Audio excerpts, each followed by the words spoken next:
ही 112वी कार्यसमिती बैठक आपण इथे आयोजित केली आहे। त्यासाठी तुम्ही काय काय इथे प्रयत्न केलेत आणि काय काय नियोजनासाठी काय काय तुम्ही केलं ते जरा थोडं सविस्तर सांगा।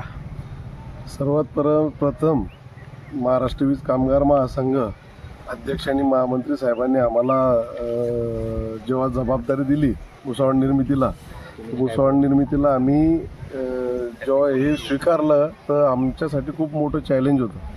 पर चॅलेंज असं होतं की भुसावळ निर्मितीला बैठक व्यवस्था होती, जेवणाची भोजन व्यवस्था होती, परंतु निवास व्यवस्था आणि रेल्वे स्टेशन टू भुसावळ ने आण करण्यासाठी याच्या व्यवस्थेची अडचण खूप मोठी होती आमच्यासाठी। परंतु आम्ही मागच्या 15-20 दिवसापासून 40 ते 45 लोकांची टीम, कार्यकर्त्याची, पदाधिकाऱ्याची टीम घेऊन आम्ही असा निर्णय घेतला की ह्याही विषयाला समोर जाऊन एक चांगल्या पद्धतीने आपण पार पाडायला सगळं समोर जाऊ। सगळ्यांनी ह्या इथे तुम्ही आता बैठक आयोजित केली, तुमचे इथले सभासद पदाधिकारी यांचं तुम्हाला कसं सहकार्य लाभलं?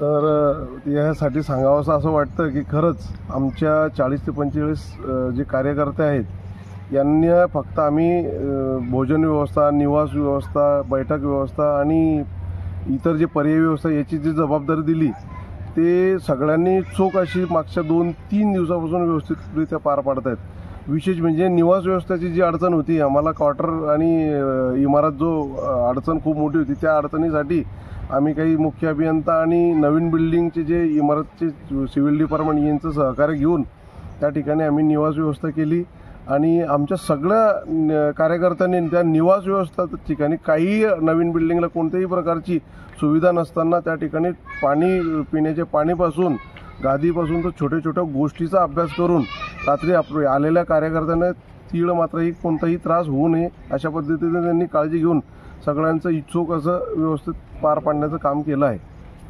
अजून काय? धन्यवाद। मंडळ कार्यालय आहे, अमरावती मंडळ कार्यालय आणि यवतमाळ मंडळ कार्यालय।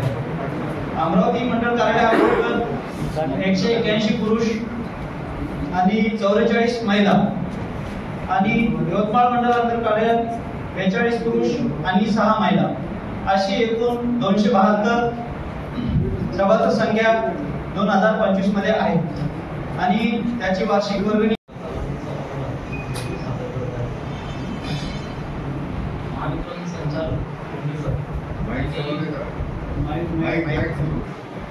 महावितरण संचालक श्री औंडेकर यांनी एका कर्मचाऱ्यांविरुद्ध जे काही अपमानजनक शब्द वापरतो त्याच्या निषेधार्थ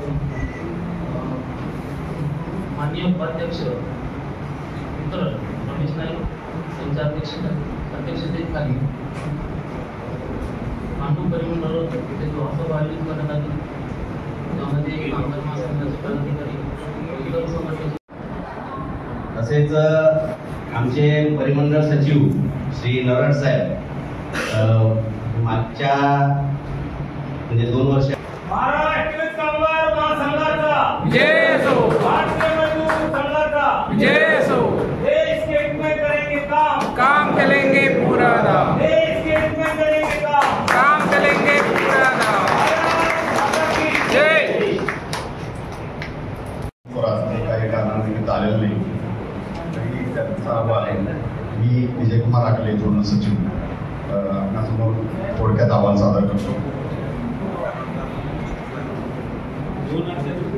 प्रथमतः या जूनमध्ये ज्या बदल्या होत्या त्या बदल्यामध्ये सोलापूर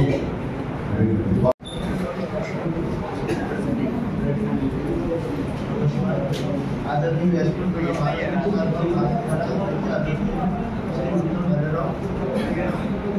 महामंत्री आदरणीय उद्या परिमंडळ अध्यक्ष कुमार चव्हाण आपल्या स्वरूपात मागील 111वी समिती 18 लाख केंद्राकडे जमा केलेले भारतीय मजदूर संघ सरकारच्या अशी भारतीय महासंघाला 7 आठवड्यानिमित्त 18 केंद्राकडे जमा करण्यात आले। 18 मे 2025 रोजी 6 मार्च 25 रोजी मुख्य कार्यालयातील मुख्य अभियंता स्थापन यांना भेट देऊन त्यांनी 8 एकदा आम्ही जे आंदोलनाचं एक पत्र दिलेलं होतं की जर तुम्ही सीट जर लावली नाही तर आम्ही आंदोलन करतो. नाहीतर कमीत कमी आमच्या संघटनेच्या त्याच्यावरून सेट विभाग त्यांनी आमच्या पत्राला रिस्पॉन्स म्हणून त्यांनी लगेच महिनाभरामध्ये काम चालवलेलं. केंद्र DC पर्यंत तुम्ही DC लेवलपर्यंत काम करा. कमीत कमी एक वितरण केंद्र प्रमुख तरी तयार करा. त्यांची संकल्पना आमच्या मनात होती आणि त्या पद्धतीनं मी व माझे सहकारी राजेश पोटरे आम्ही नियोजन केलं तसं आणि प्रत्येक वितरण केंद्रांना कमीत कमी एक सभासद आणि जास्तीत जास्त 4-5 एका वितरण केंद्राला ही संकल्पना घेऊन आम्ही नागपूर शहरामध्ये एक वितरण केंद्रामध्ये आपलं कामगार महासंघाचं सभासद निश्चितच मिळेल. त्यानंतर मोदा विभागामध्ये आपले सर्कल उपाध्यक्ष चंद्रकांत खैरे हे धडाडीचे कार्यकर्ते होते.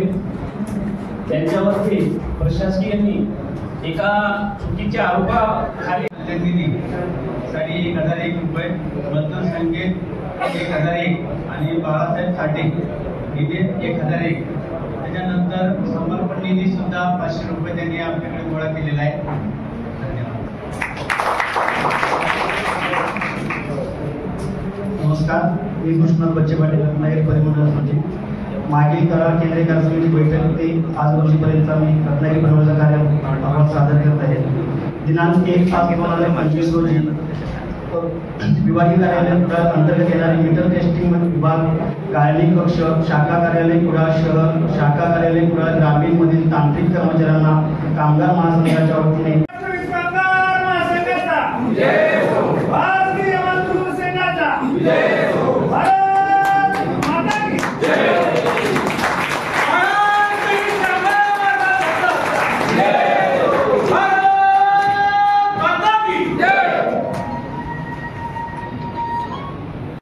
निर्मल होता है पाँव मिले चलने के खातिर, पाव मिले चलने के खातिर, अरे पाँव मिले चलने के खातिर, पाव मिले चलने के खातिर, पाँव पसारे मत बैठो, पाव पसारे मत बैठो, जीवन में कुछ करना है तो तेज दौड़ने वाला खर्रा, गोपल चक्कर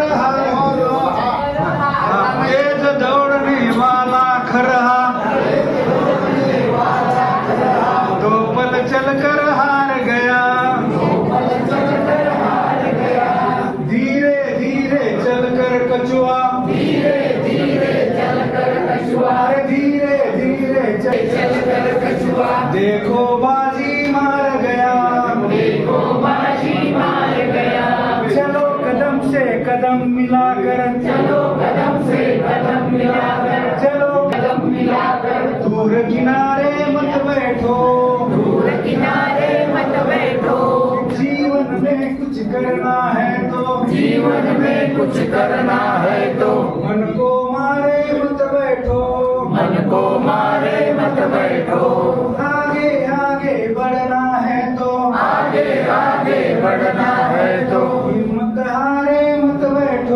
हिम्मत हारे मत बैठो, धरती चलती तारे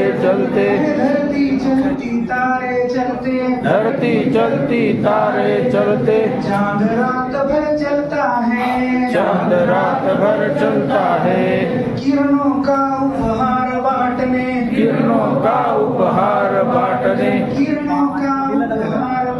रोज निकलता है, सूरज रोज निकलता है, हवा चले तो महक बिखरे, तुम भी प्यारो मत बैठो, जीवन में कुछ करना है तो, मन को मारे मत बैठो,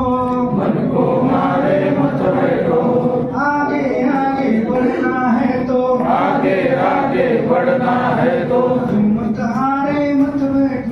हिम्मत हारे मत बैठो. धन्यवाद. जय हिंद, जय भारत. भारत माता की जय.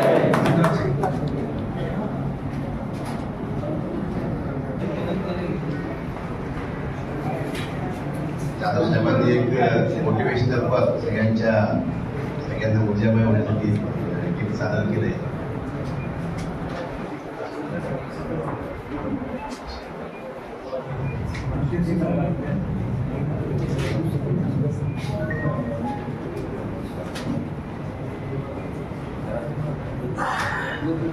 या सकाळीच्या चिंतन सत्रात आज आपल्या सगळ्यांचं स्वागत आहे. या चिंतन सत्रासाठी ऑलरेडी आपला सूचित झालेला आहे. या चिंतन सत्राला आपल्याला आपले भारतीय मजदूर संघाचे प्रदेशाध्यक्ष आणि ॲडव्होकेट अनिल टुमणे हे आपल्याला या चिंतन सत्रासाठी लाभलेले. या सत्रासाठी मी माननीय शंकरराव पाटील साहेबांना विनंती करतो की त्यांनी या सत्राचा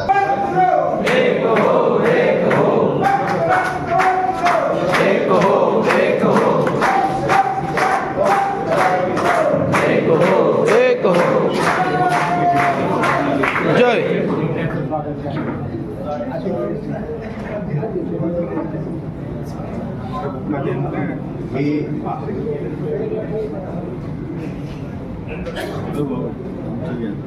घेतलं मी भुसावळ संघाध्यक्ष माहोदकर यांना विनंती करतो की त्यांनी माननीय अनिल टुमणे साहेबांचा परिचय केला.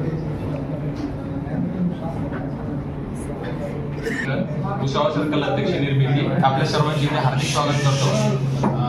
महाराष्ट्र वीज कामगार महासंघाचा आजच्या आपले चिंतन सत्राला लागलेले आपले प्रमुख वक्ते श्री ॲडव्होकेट अनिल आनंदराव टुमणे यांचा मी छोटासा परिचय आपणास करून देतो. म्हणून कार्यरत आहेत. निवास त्यांचा कर्जत जिल्ह्यामध्ये रायगड येथे. त्यांचे शिक्षण त्यांनी BCom LLB ITI इलेक्ट्रिशियन असं त्यांचे शिक्षण झालेले आहे. त्यांचा मूळ रहिवास नाशिक इथला आहे आणि नाशिक कॉलेजमध्ये असताना अखिल भारतीय विद्यार्थी परिषदमध्ये त्यांनी काम पाहिलेलं आहे. काश्मीर बचाव आंदोलनात त्यांचा सक्रिय सहभाग लाभलेला आहे. तसेच 1992 मध्ये विशेष म्हणजे राम मंदिर आंदोलनात कारसेवेत त्यांचा सहभाग लाभलेला आहे. 1991 मध्ये भारतीय मजदूर संघ म्हणजे 91 पासून भारतीय मजदूर संघासाठी त्यांनी पूर्णवेळ कार्यकर्ता म्हणून तिथून पुढे काम सांभाळले. पुणे, रायगड, मुंबई, नाशिक, औरंगाबाद, ठाणे या जिल्ह्यात BMS चे ते काम पाहतात. तसेच जिल्हा चिटणीस, प्रदेश सेक्रेटरी, विभाग संघटक अशी विविध जबाबदाऱ्या त्यांनी पार पाडल्या. 20 जून 2021 पासून भारतीय मजदूर संघ महाराष्ट्र प्रदेश अध्यक्ष ही जबाबदारी ते पेलत आहेत. नुकत्याच पंढरपूर येथे जो मोर्चा झाला 2024 मध्ये त्या झालेल्या मोर्चामध्ये प्रदेश अधिवेशनात पुन्हा अध्यक्ष म्हणून त्यांची निवड झालेली. म्हणजे त्यांचा परिचय द्यावा तेवढा कमी, अजून भरपूर आहे. औद्योगिक क्षेत्र, सरकारी बँका, नगरपालिका, कंत्राटी कामगार, सुरक्षा रक्षक, घरेलू कामगार, बांधकाम कामगार, टॅक्सी चालक, अंगणवाडी, बांधकाम कामगार, खाजगी शैक्षणिक संस्था, कॉलेज, राज्य सरकारी आरोग्य रक्षक, मलेरिया फवारणी आदी कामगार संघटनांमध्ये त्यांनी काम पाहिलेले. महाराष्ट्र शासन राज्य कंत्राटी कामगार सल्लागार मंडळावर ते सदस्य म्हणून काम करत आहेत सध्या. तसेच मुंबई औद्योगिक संबंध अधिनियम 1947 नुसार स्थापित महाराष्ट्र शासन सहकारी बँक वेतन मंडळ सध्या ते अध्यक्ष म्हणून कार्यरत आहेत. दक्षिण आफ्रिकेतील ग्लोबल लेबर युनिव्हर्सिटी जॉन्सबर्ग या ठिकाणी जागतिक स्तरावर ट्रेड युनियन आणि अर्थशास्त्र या विषयात पदवी शिक्षण घेणारे ते पहिले भारतीय आपल्याला लाभले. कामगार कायदे, लेबर कोड या विषयात अभ्यास, पुस्तक लेखन त्यांनी खूप करून ठेवलेले आहे. औद्योगिक व कामगार न्यायालयात कामगार व युनियनसाठी त्यांनी वकिलीचे काम देखील पाहिलेले आहे. कंत्राटी कामगार सल्लागार मंडळाने स्थापलेल्या उपसमिती कॉन्ट्रॅक्ट लेबर ऍक्ट मध्ये हव्या असलेल्या सुधारणा या विषयावर काम करून आपला अहवाल त्यांनी सादर केलेला आहे. हा त्यांचा भारतीय मजदूर संघाचा भारतीय मजदूर संघाचा भारत माता की दादा असं म्हणतो.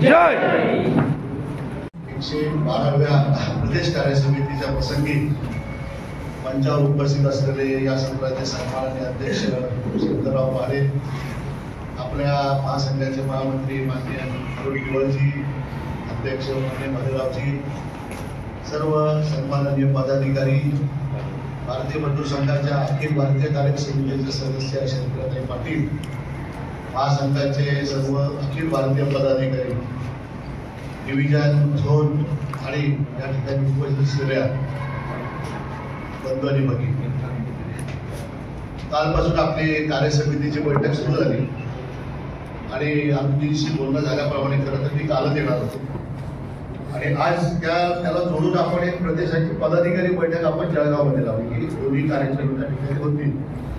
पण एक अर्जंट कार्यक्रम असा आला, नाशिकला इंडिया सिक्युरिटी प्रेस आणि नोट प्रेस आहे आणि त्या प्रेसला इंडियाला 75 वर्ष पूर्ण झाली. काय चाललं तेही समजून घ्यावं, आणखी मजदूर संघ म्हणून काय असेल तर तेही त्यांच्यापर्यंत पोहोचवावं आणि आपला जो वैचारिक संघर्ष आहे हा आपला सर्वांनी मिळून आपण पुढे कसा नेता येईल असा प्रयत्न आपण करत असतो. आता आपल्याला माहिती 23 जुलैला मजदूर संघाला 70 वर्ष पूर्ण झाली आणि त्यानिमित्ताने एक मोठा समारंभ दिल्लीमध्ये देखील आपला झाला. अनेक आपले कार्यकर्ते त्या दिल्लीच्या कार्यक्रमाला त्या ठिकाणी उपस्थित होते. त्यामुळे मजदूर संघाची 70 वर्ष आपल्या सगळ्यांच्या दृष्टीने अत्यंत महत्वाची. अनेक लेख पण आपण दिलेले आहेत. आता जर मजदूर संख्येचा अंक पाहिला तर त्याच्यामध्ये 2 लेख आहेत, एक मी लिहिलेला पण आहे आणि एक आपल्या विलासरावांचा. आपल्या देशातही काही लोकांना वाटतं की आपणही आपल्या देशामध्ये राज्य आणलं पाहिजे म्हणून कम्युनिस्ट पार्टी ऑफ इंडिया नावाचा एक पक्ष आपल्या देशात स्थापन झाला. पण त्या कम्युनिस्ट पार्टीने ठरवलं की आता आपल्याला कम्युनिझम आणायचं आहे, तसं माध्यम काय इंटरमधून देखील लगेच फूट पडली. जे प्रजा समाजवादी विचाराच्या पक्षाच्या संघटना होत्या किंवा त्यांना मानणारे लोक होते ते त्याच्यातून बाहेर पडले आणि त्यांनी हिंद मजदूर सभा नावाची दुसरी संघटना स्थापन केली. इंटरमधून लोक बाहेर.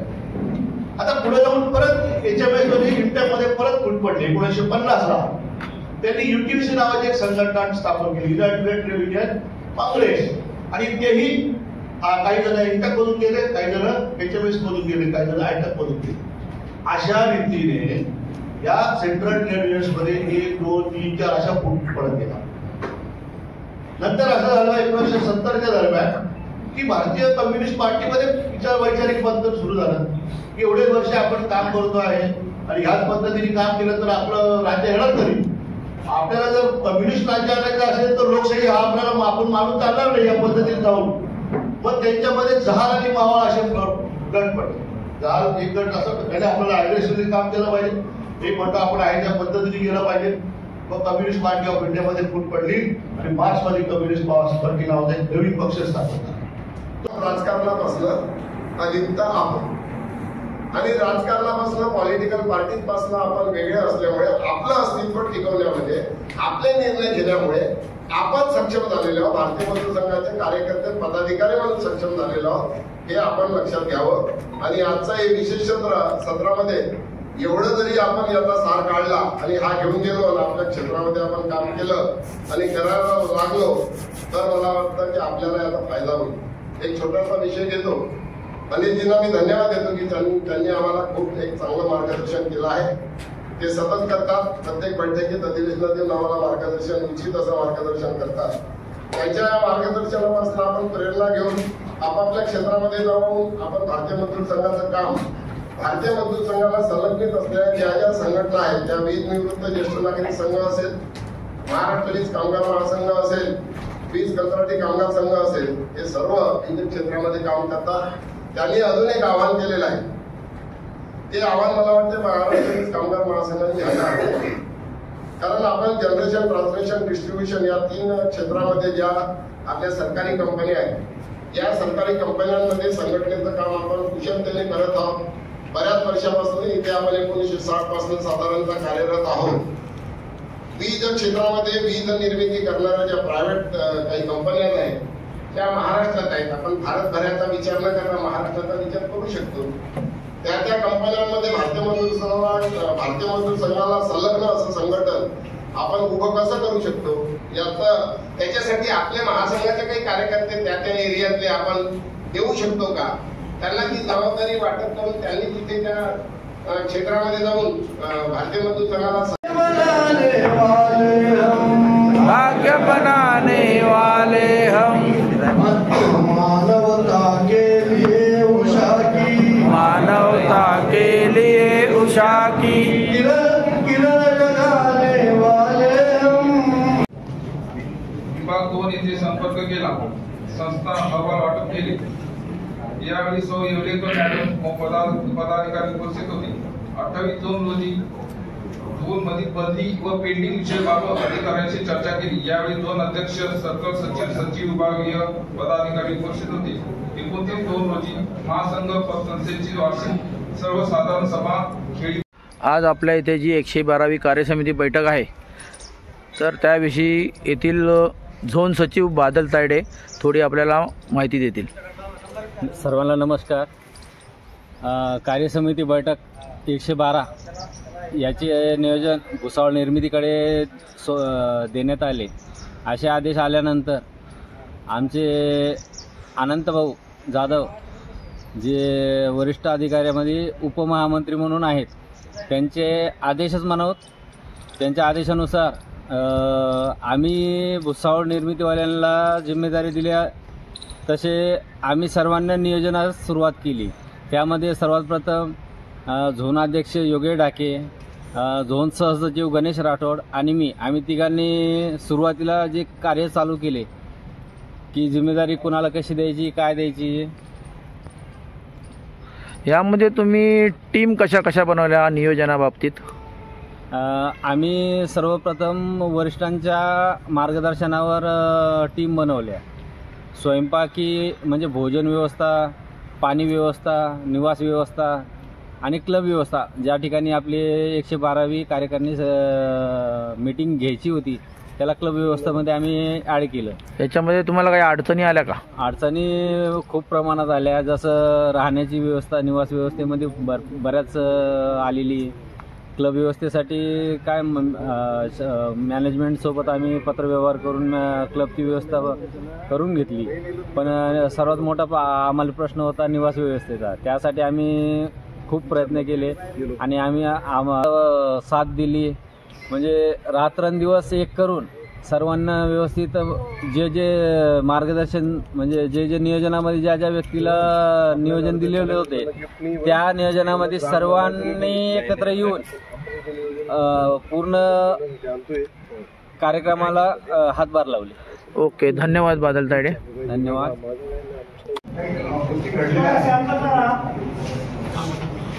त्यांनी चांगल्या प्रकारचं कलेक्शन दिले, त्याच्याकरता मी पहिल्यांदा त्यांचं अभिनंदन करतो।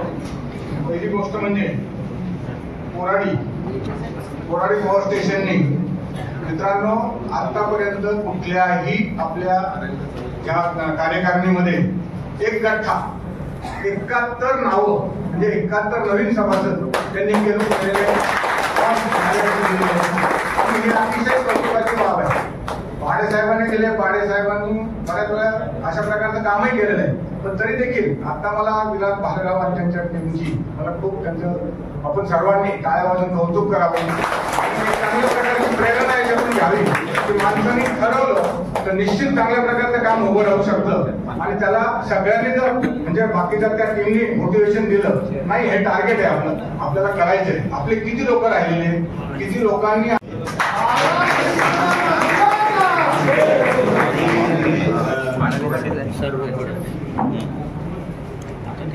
अरे साहेब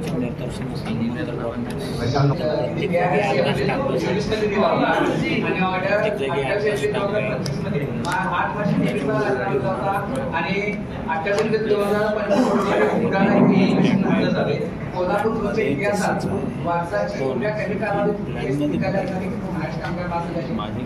इतिहासात 50 वर्षाच्या एकदम कमी कालावधीत काम झाले महाराष्ट्र कामगार महासंघाकडून आहे। त्याबद्दल सर्व वरिष्ठ पदाधिकाऱ्यांचा आमच्या कोल्हापूरमध्ये आम्ही धन्यवाद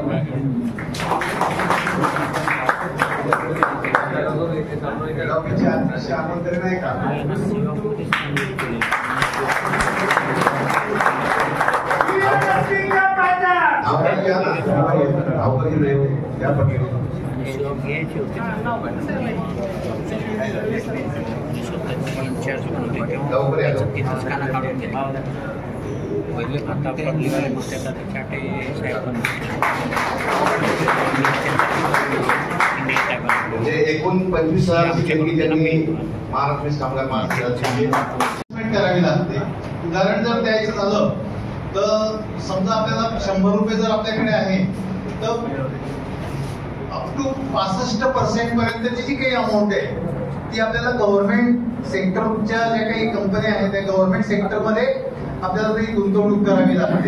जो मध्यंतरी जो विषय आलेला आहे की भविष्य निर्वाह निधीला लॉस झालेला आहे, ती तोट्यात गेलेली आहे, डुबणार आहे, त्याच्यामुळे ऍडव्हान्सेसचा फ्लो वाढला, फोन यायला लागलेत की आम्ही पैसे काढून द्यावे की काय, असे बरेच फोन येतात. आता आपण त्यांचं सर्वांचं सांत्वन करतो आणि त्यांना खरी माहिती आपण पुरवण्याचा प्रयत्न करतो.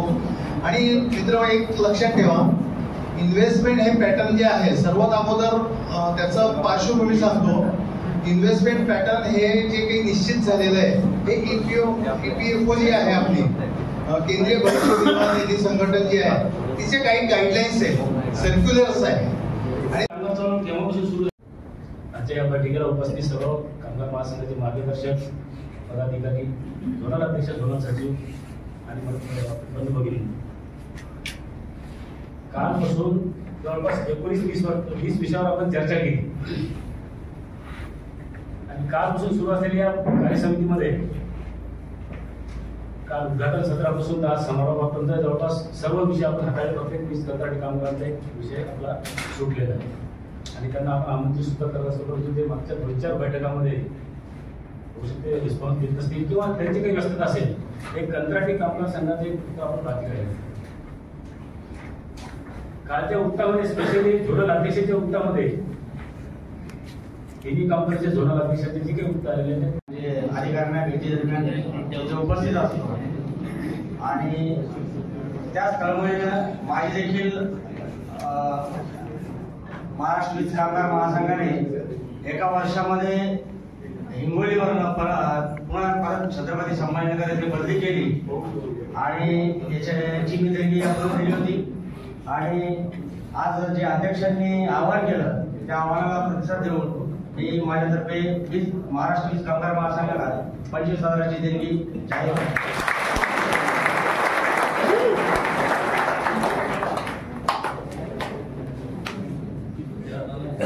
संभाजीनगर 2,021 दिली आणि ही 25,000 लक्षात घ्या अशी बदली देणगी जाहीर केली आहे. भुसावळकरांनी आपल्याला जी भेटवस्तू या ठिकाणी केली आता मला असं वाटतं आता घरी गेल्यानंतर आपल्या काही पत्नी असतील त्या म्हणतील नाही तुम्ही प्रत्येक बैठकीला तुम्ही कांदा टमाटा मिरची कापण्याची सोय आपल्या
मंत्र्यांना सुद्धा बोलावलं होतं, तरी सुद्धा माझं नाव विसरलं.